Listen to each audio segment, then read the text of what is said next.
O amor do Senhor é que nos sustenta. Você pode sentar-se, querido. Eu queria meditar nessa noite com você numa das orações mais impressionantes de toda a Bíblia, que é aquela que nós encontramos no capítulo 3 do profeta Abacuque.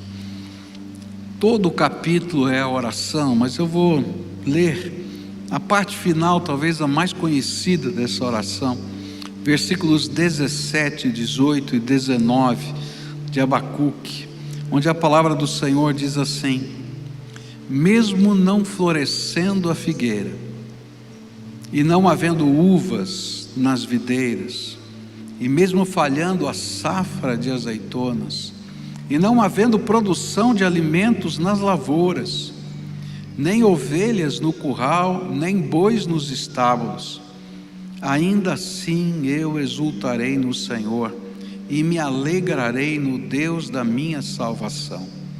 O Senhor, o soberano, é a minha força, e Ele faz os meus pés como os do cervo, e faz-me andar em lugares altos, para o mestre de música, para os instrumentos de cordas. Pai querido, nesta noite, quando vamos meditar nesta oração, dá-nos a Tua graça, revela a Tua presença, manifesta o Teu poder e ministra nas nossas almas. É aquilo que oramos no nome de Jesus. Amém e amém.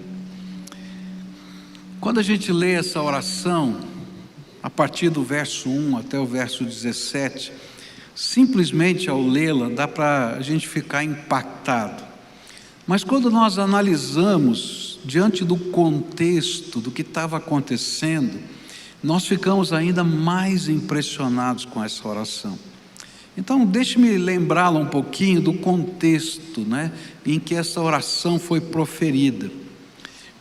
Primeiro momento no livro de Abacuque acontece quando o profeta não consegue entender porque Deus parecia não fazer nada diante da injustiça. E ele olhava para a sociedade e dizia assim: não dá para entender, Senhor, como é que o Senhor está assentado no teu trono e não está fazendo nada diante da injustiça? Por que não vem o teu juízo?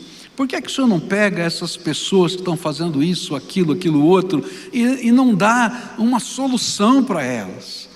Eu não sei você, mas de vez em quando eu faço umas orações que eu tenho que pedir perdão para Deus, que é mais ou menos nessa linha de Abacuque. Senhor, eu não estou entendendo, olha só o que fizeram agora, olha o que está acontecendo.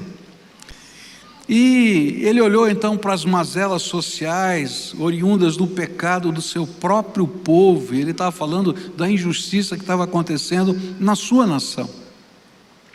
E então Deus lhe revela de que Ele está tomando providências, e que as coisas estão acontecendo, só que ele ainda não viu tudo acontecer, e que Ele estava enviando a Babilônia como um instrumento de julgamento, e que haveria uma guerra, que seria uma expressão do julgamento, e que aquela sociedade, como ele conhecia, ia ser completamente desmontada através da Babilônia. E aí o profeta entra em crise de novo e diz: Senhor, eu não entendo como é que o Senhor pode usar um povo pior do que o nosso povo como instrumento da sua disciplina.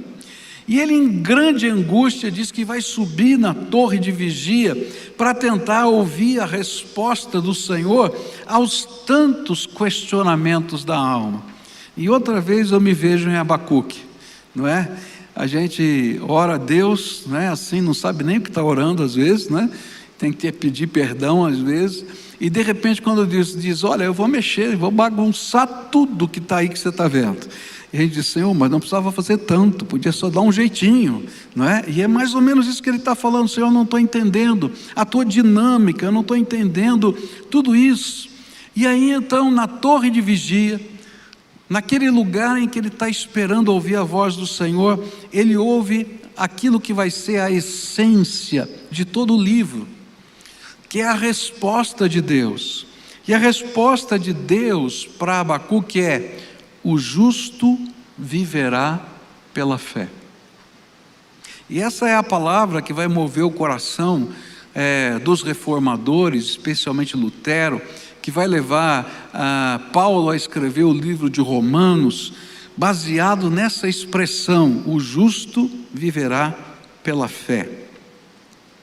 E que é esta fé na soberania, na sabedoria, no amor, na justiça divina, que nos dá condições de vivermos em toda e qualquer situação que nos envolva.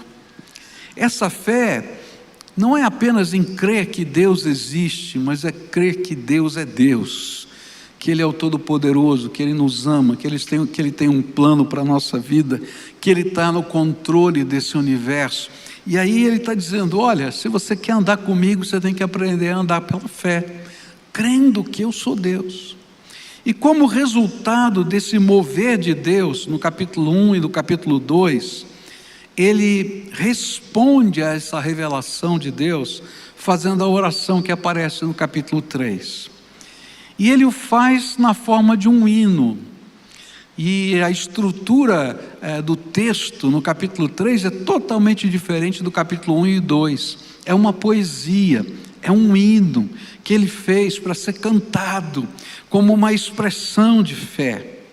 E quando eu leio o livro de Abacuque, quantas vezes eu me vejo como ele, cheio de dúvidas, perguntas, buscando aquietar o meu coração ao perceber as coisas que acontecem ao meu redor. E quantas vezes eu me vejo como Abacuque, subindo em minha torre de vigia, no meu lugar de oração, buscando respostas, e tantas vezes aprendendo que a melhor resposta sempre será a fé no Pai de todas as misericórdias, que é o Deus Todo-Poderoso. E assim hoje eu queria convidar você a olhar comigo alguns elementos desta oração memorável de Abacuque. E o primeiro elemento está no versículo 2, quando ele faz uma petição. É interessante que ele começa a oração e ele começa fazendo uma petição a Deus. Ele levanta um clamor ao Senhor. E o que ele pede? Está aqui no versículo 2, ele diz assim: Senhor, ouvi falar da tua fama, tremo diante dos teus atos, Senhor. Realiza de novo em nossa época as mesmas obras, faze-as conhecidas em nosso tempo. Em tua ira, lembra-te da misericórdia. E essa petição nasce como um fruto do lembrar, do ouvir, ou quem sabe do ler os atos de Deus na história. E muitos desses atos que ele está se referindo, eles estão descritos lá no Êxodo, na saída do povo de Israel. E a gente vai perceber a partir do versículo 3 até o versículo 15, o que ele estava lendo, o que ele estava lembrando, quais eram os atos de Deus, e a gente vai poder estudá-los isso depois. Mas eu queria olhar para essa petição, e nessa petição ele faz dois pedidos. O primeiro pedido é: faz de novo, Senhor, tudo isso que eu estou vendo aqui nas Escrituras, faz de novo tudo isso que o Senhor já fez no passado. E assim está escrito na Bíblia: realiza de novo em nossa época as mesmas obras e faze-as conhecidas em nosso tempo. Uma das grandes necessidades de quem está vivendo dias de angústia é experimentar um avivamento, um despertamento espiritual. É ter experiências com o Deus Todo-Poderoso. É ter a sua mente aberta para perceber que o Deus vivo, Todo-Poderoso, continua agindo no meio do seu povo. E é por isso que a sua oração se torna um clamor a Deus por despertamento, um clamor para sair do ouvir para o experimentar, do sair do ler para viver, do sair do conhecer a história para ter profundidade na intimidade da grandiosidade do seu Senhor. Mas a pergunta é: por que quando eu estou vivendo angústia, é tão importante a gente experimentar essas coisas novas de Deus? Porque quando nós conhecemos a grandeza de Deus, nós não perdemos nem a fé, nem a esperança, nem o amor. Cada vez que você conhece quem é Deus, e Ele se revela para você, e Ele pode falar ao seu coração, e Ele pode mostrar o plano que Ele tem para a tua vida, mesmo que você não concorde com os projetos dEle, mesmo que você não aceite muitas coisas que estão acontecendo na sua vida, é impossível não perceber quem é Deus, que Ele nos ama, que Ele tem um propósito para a nossa vida. E quando a gente vive esse amor de Deus, e a presença de Deus, e o poder de Deus, então a nossa fé é renovada, a nossa esperança ressuscita, e o nosso amor por Ele cresce, porque nós o amamos, porque Ele nos amou primeiro, porque Ele nos toca o coração. Muitas vezes na minha vida eu não consegui entender circunstâncias que estavam acontecendo. Algumas dessas vezes me levaram a esfriar espiritualmente. Teve um período na minha vida, na adolescência, em que eu não me afastei da igreja, nem dos projetos que Deus tinha para mim, mas eu fiquei um cara tremendamente frio, tremendamente abatido. Eu sabia que eu não tinha outro lugar para ir, porque para onde eu iria? Deus é Deus, dá para se esconder dele. Eu tinha plena convicção, eu conhecia as Escrituras, mas o meu coração não estava bem. E aí, naqueles tempos de frieza, o que fez a minha alma ser restaurada foi a visitação do Espírito Santo. Um dia eu estava deitado no meu quarto, tentando conciliar o sono, ou dormindo, eu não sei bem, estava lá dormindo mesmo, e eu comecei a chorar dormindo. Eu não sei se você já teve essa experiência de chorar dormindo, é a coisa mais esquisita que tem. Você acorda soluçando, e aí o Espírito Santo pergunta para mim: o que você tem contra mim? Eu falei: Senhor, eu estou com raiva do Senhor, está tudo errado, olha só o que está acontecendo, olha para a minha casa, olha para a situação que a gente está vivendo.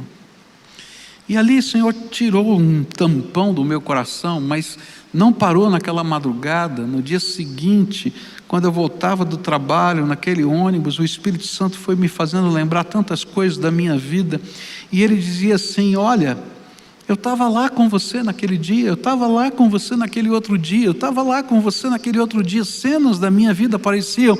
E Ele disse para mim, quando eu desci daquele ônibus: você pode crer que todas as coisas contribuem para o bem, e que eu tenho um plano para a sua vida? Foi a pergunta mais difícil de Deus para mim naquele dia. Por quê? Porque eu tinha que crer que Deus me amava, apesar das coisas que estavam acontecendo na minha vida. Às vezes a gente vive grandes confusões, grandes incertezas, grandes lutas espirituais, mas é na visitação de Deus que nossa alma é restaurada. E é por isso que o profeta está dizendo: faz de novo, Senhor, faz de novo no meio do teu povo, mas faz de novo comigo também. Por quê? Porque quando nós somos visitados por Deus, ainda que tudo pareça perdido, nada está de fato perdido, porque sabemos que Ele está no controle. Por quê? Porque os recursos do Senhor nunca se esgotam.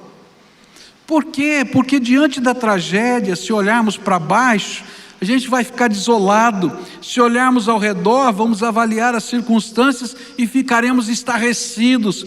Mas se olharmos para o alto, a gente pode ter as nuances da vitória. E esta não era uma petição egoísta do profeta.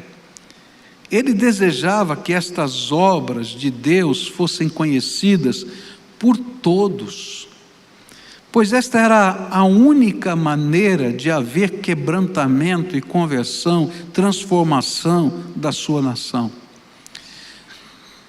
O profeta sabia que a razão por que a Babilônia chegaria, que uma guerra aconteceria, que o mundo do jeito que ele conhecia ia virar de cabeça para baixo, era porque o seu povo havia se afastado de Deus e os seus pecados faziam separação entre o povo e Deus. E então ele diz: Senhor, faz de novo os teus milagres, faz de novo, não só na minha vida, mas no meio desse povo, porque quem sabe esse povo acorda, enxerga que a única esperança que eles têm é o Senhor na sua vida. E só assim vai poder haver quebrantamento, conversão e transformação. Eu creio que nos dias em que nós estamos vivendo, como nós precisamos da sensibilidade de Abacuque, porque só o derramar de um grande avivamento espiritual pode mudar o curso da história da nossa nação e do mundo.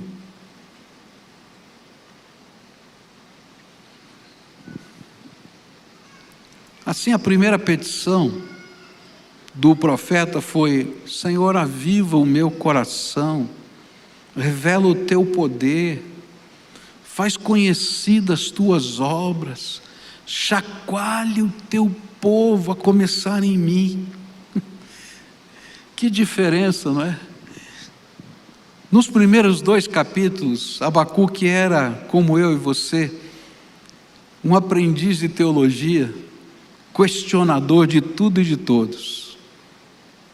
E agora ele se torna um piedoso que busca algo mais de Deus na sua vida, porque ele descobriu que toda filosofia e todo questionamento não vale nada se Deus não intervir com a sua graça.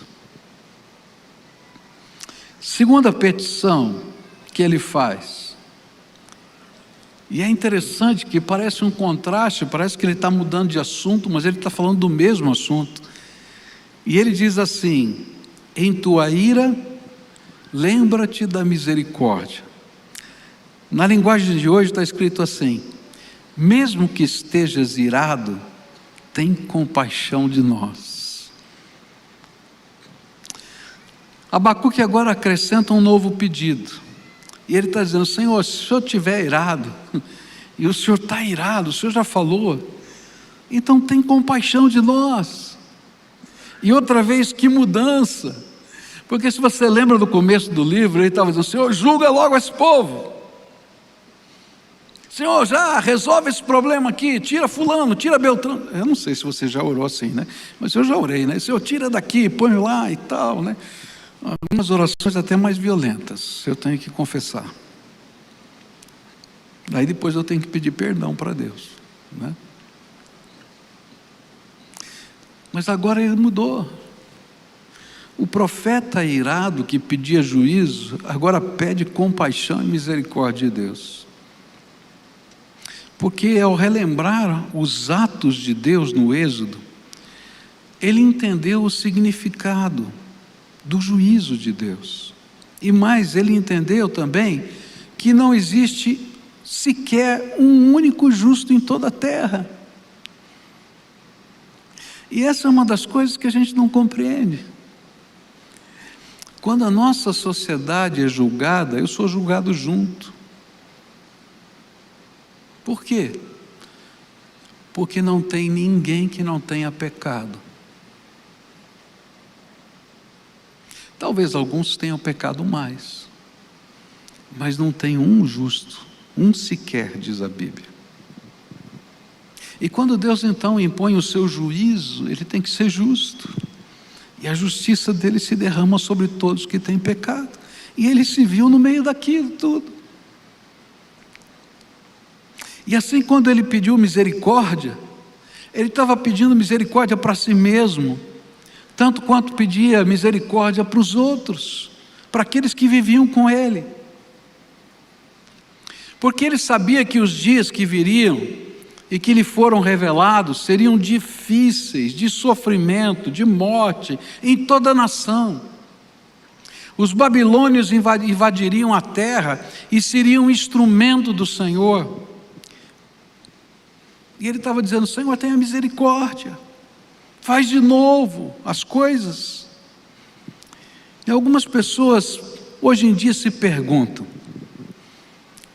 será que adianta orar? Será que alguma oração muda qualquer coisa? Eu já ouvi essa pergunta em lábios de crentes, de descrentes, de pastores, de teólogos. Alguns diriam assim: mas está vendo? Veja o profeta, ele orou e mesmo assim Jerusalém caiu, não adiantou nada. Mas o que muitos se esquecem é que os babilônios conquistaram Jerusalém 2 vezes.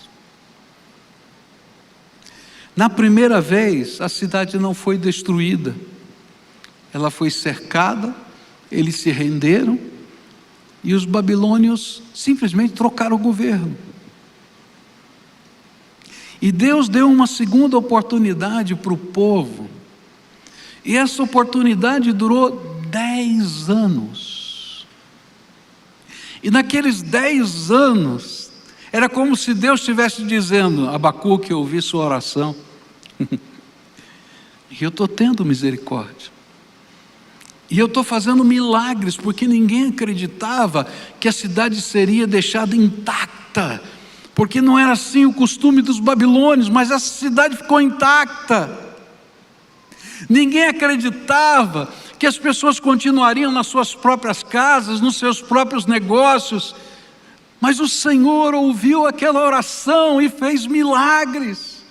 E não apenas fez milagres, mandou profetas, porque o Senhor vai mandar Isaías, vai mandar Jeremias, vai mandar Abacuque e tantos outros pregadores para dizer ao povo: o Deus vivo está no meio de vocês e tem um plano para as suas vidas, mas vocês têm que mudar, tem que tirar aquilo que está atrapalhando. 10 anos. Mas sabe o que é pior? Eles não mudaram em nada. Então, depois de 10 anos, a Babilônia voltou, destruiu a cidade, desterrou os seus habitantes, levou-os para a Babilônia. E aí, quando eu olho para esse texto, eu vejo que não foi Deus que não teve misericórdia, nem a oração que não funcionou. Foi o coração do povo que, mesmo vendo os milagres de Deus à sua volta, não se converteu. Nos dias de hoje, no meio dessa confusão que a gente está vivendo, e das tantas situações que eu e você estamos vivendo, eu tenho feito a mesma oração de Abacuque, a mesma petição: Senhor, volta a fazer no meio do teu povo os teus milagres, aviva nosso coração. Senhor, levanta um povo cheio de fé, cheio de esperança, cheio de amor, um povo que crê na tua soberania, que crê no teu poder, que crê no teu propósito, que se lança nos teus braços, que coloca a sua visão, o seu sonho, o seu futuro, a sua esperança no Senhor, e marca a vida desse povo com os sinais do reino de Deus.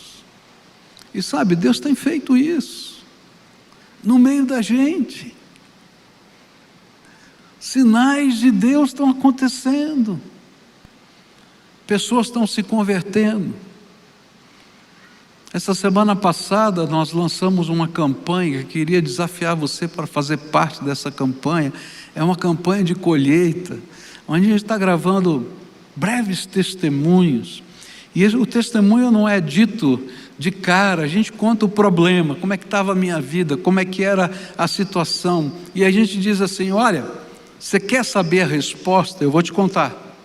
E aí a pessoa então vai lá e vai ver o segundo testemunho, e ele ouve a mensagem do Evangelho, o que é que Jesus fez naquela vida. E desde quinta-feira, quando a gente lançou a campanha, até agora, tá? Ou melhor, até sábado, tá? Até sábado, eu não tenho dados de hoje, 108 pessoas se inscreveram para fazer discipulado com alguém aqui da igreja. Isso é milagre de Deus. Deus está tocando os corações. Nós temos ouvido cada semana de intervenções miraculosas de Deus respondendo às nossas orações. Os sinais do reino de Deus estão acontecendo. Pessoas endemoniadas estão sendo libertas. Tanta coisa está acontecendo. A gente olha e diz assim: Senhor, obrigado, porque o Senhor está fazendo coisas extraordinárias. Por isso eu continuo a pedir: Senhor, confirma a mensagem que está sendo pregada cada dia com as manifestações do Teu reino na casa de cada pessoa. Mas eu tenho que continuar pedindo: Senhor, tenha misericórdia. E eu peço para mim mesmo: Senhor, tenha misericórdia da minha vida. Porque eu também tenho os meus embates, como você também tem. E se não for a misericórdia de Deus, o que é que eu vou fazer? E eu quero pedir misericórdia por você. E eu quero pedir misericórdia por tantos que o Senhor tem dado uma segunda, terceira, quarta, quinta, sexta chance. Porque alguém está orando, está dizendo: Senhor, dá mais uma oportunidade. Dá mais uma oportunidade. Dá mais uma oportunidade. Mas eu quero dizer uma coisa: um dia o tempo da oportunidade termina.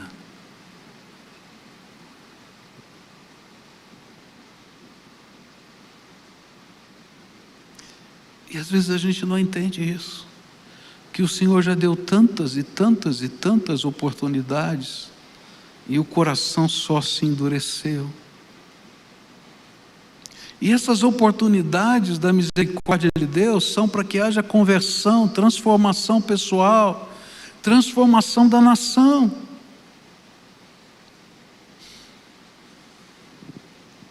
Por isso, como Abacuque, eu quero fazer estas petições.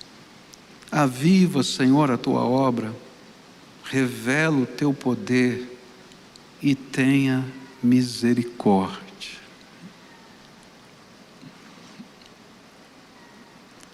Por quê? Porque Ele é a nossa única esperança. Nessa noite eu queria orar com você, como a gente sempre faz nos cultos. E eu queria fazer essas duas petições hoje.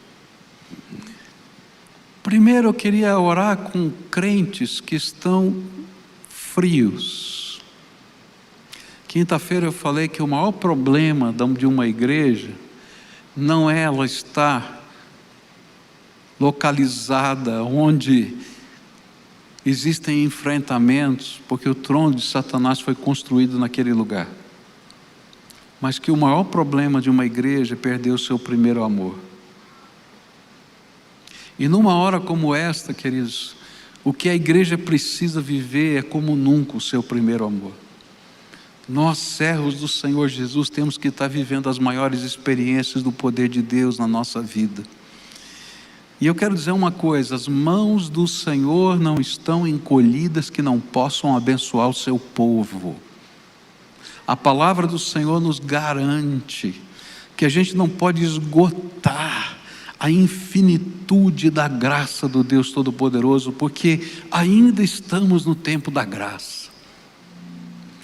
E então agora o povo de Deus, no meio de tudo que está acontecendo nesse mundo, tem que ser o povo que se levanta para dizer: Senhor, faz na minha vida de novo aquelas obras que o Senhor já fez no passado.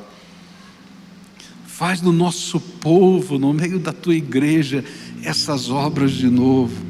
Faz na nossa cidade. Faz, Senhor, essas obras nesse país, nesse Brasil. Faz essa obra nesse mundo. Eu estava lendo uma reportagem do que está acontecendo em alguns lugares do mundo com essa pandemia, e eu creio que Deus está fazendo algo novo. Eu ouvi de uma igreja nos Estados Unidos que durante a pandemia batizou 500 novos membros. Eu fiquei feliz, Porque se todos quantos fizeram o discipulado da nossa igreja tivessem sido batizados, que alguns não puderam fazer por causa da Covid, nós teríamos ultrapassado aquela igreja. Deus está fazendo alguma coisa nova. Tem se convertido muçulmanos no mundo como nunca aconteceu na história do cristianismo. E a gente não precisa ir longe. O ano passado, nessa igreja, nós batizamos 3 ex-muçulmanos que hoje são cristãos. Deus está fazendo alguma coisa, mas eu creio que Ele quer fazer mais. Ele quer fazer mais. Mas tem que ter um povo que esteja aqui dizendo: Senhor, faz de novo na minha vida, faz de novo na minha casa, faz de novo na minha empresa. E a gente tem que levantar para clamar por misericórdia. Senhor, tenha misericórdia. Tenha misericórdia, Senhor. Dá mais uma oportunidade. E sabe, essa oportunidade, ela está vinculada a um mover de Deus que faz a igreja se levantar para pregar o Evangelho como nunca pregou. Porque se não houver uma mudança radical, coisas piores virão. A Bíblia diz que nós já estamos no princípio das dores, mas diz também que virá a grande tribulação. E existem algumas marcas lá do Apocalipse que falam sobre isso. Um dos cavaleiros do Apocalipse são enfermidades que vêm assoladoras. E a gente está vivendo um negócio super esquisito, com toda a tecnologia. Por isso a gente tem que se levantar para ser o povo que fala da misericórdia de Deus. E eu quero orar por essa igreja, por nós, povo de Deus, para ouvirmos o desafio do Espírito. Mas eu quero orar por pessoas por quem Deus tem dado 1, 2, 3, 4, 5, sei lá quantas oportunidades. E eu queria dizer para você: não brinca com isso, porque o dia da misericórdia termina. Ela termina de modos diferentes. Às vezes vem disciplina de Deus, e na disciplina Deus está nos dando mais uma oportunidade. E às vezes o nosso tempo na terra termina. E gente, a palavra de Deus disse que sempre seria assim.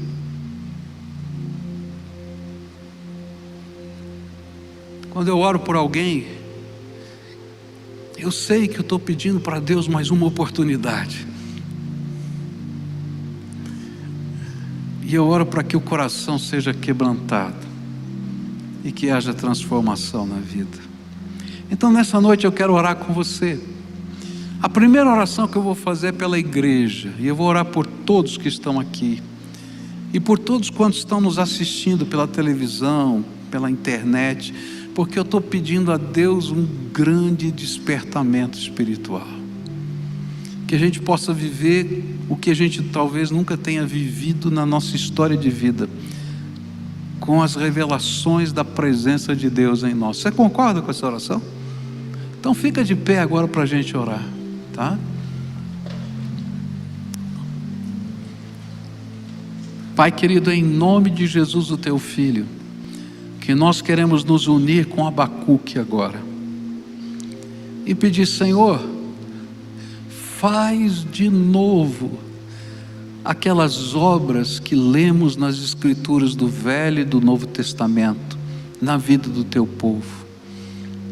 Ó Pai, que o teu povo seja cheio do teu Espírito Santo, cheio de sabedoria, cheio de graça, que os dons do Senhor se derramem sobre eles, que haja manifestações do teu poder, de tal maneira que a palavra que há de ser pregada seja confirmada pelos sinais do Senhor na vida do teu povo. E Pai, assim como o Senhor fez no passado, em que isso era um mover do teu espírito, e que toda a igreja participava desse mover. Eu quero te pedir, Senhor, aviva a tua obra no coração de cada servo teu. Escuta, Deus, a nossa oração. E, Senhor, permita que nós sejamos instrumentos da tua misericórdia, do teu amor, do teu cuidado, da tua salvação. Permita, Senhor, que sejamos aqueles que carregam graça por onde passe. Põe a tua mão de poder, Senhor, e desperta a tua igreja.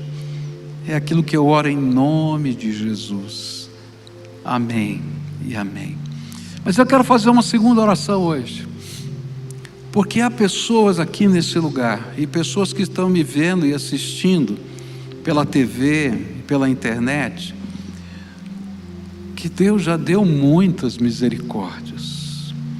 Eu me lembro de um rapaz excluído da igreja, que um dia ele chegou aqui e ele disse: Deus me deu uma segunda chance de vida. Meu carro entrou debaixo de um caminhão, não sobrou nada do meu carro. O único lugar intacto era onde eu acabei me deitando com o impacto da batida, e ficou só ali, eu não podia nem me mexer. Os bombeiros tiveram que abrir o meu carro inteiro e me tirar de lá de dentro, e quando me tiraram, não acreditavam que eu estava vivo.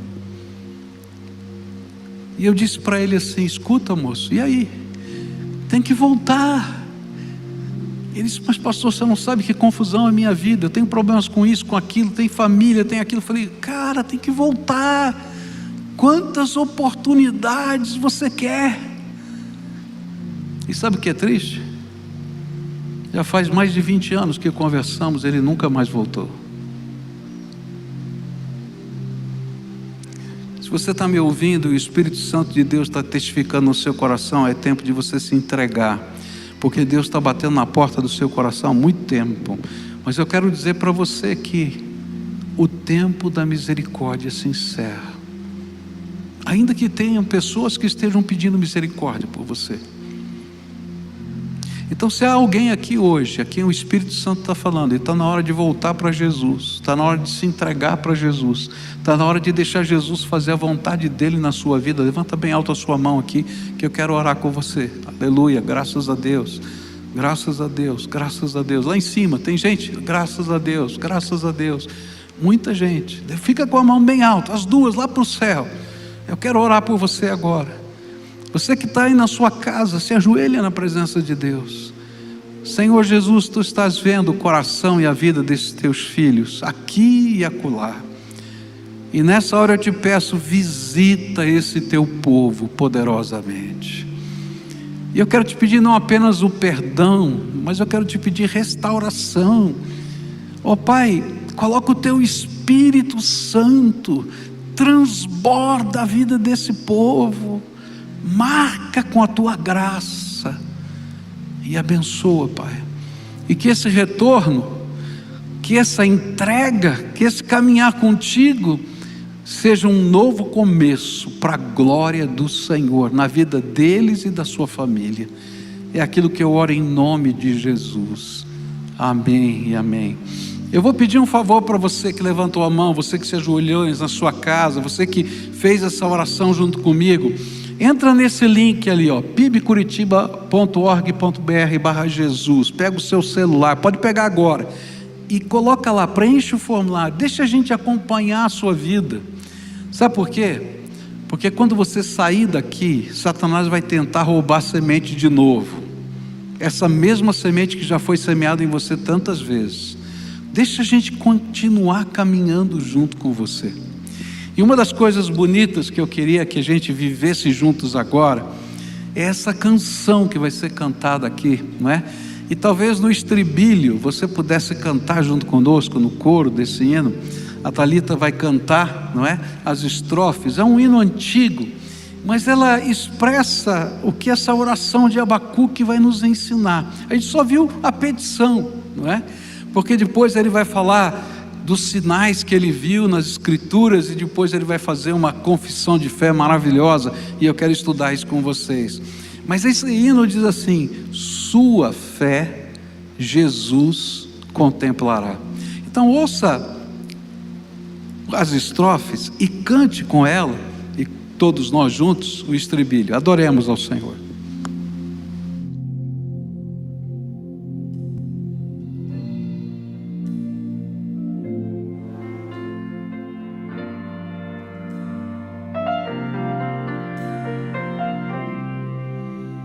Deus promete grandes coisas conceder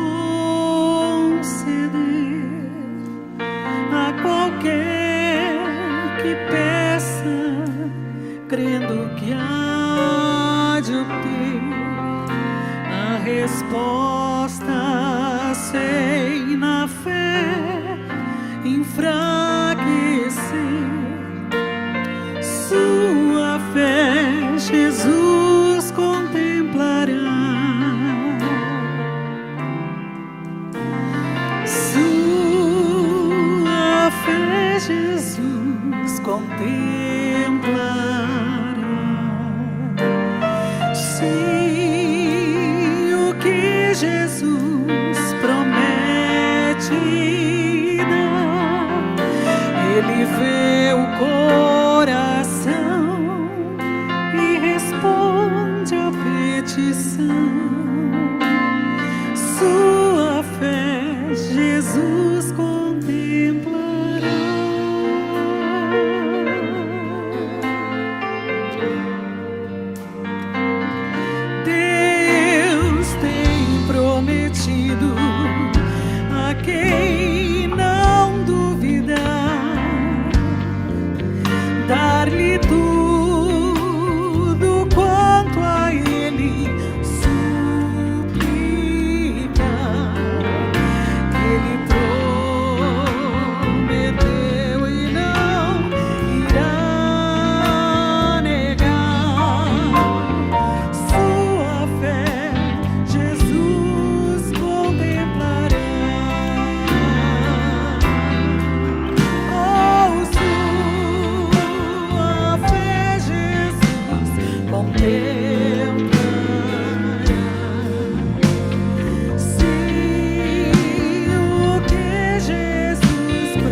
Que gostoso.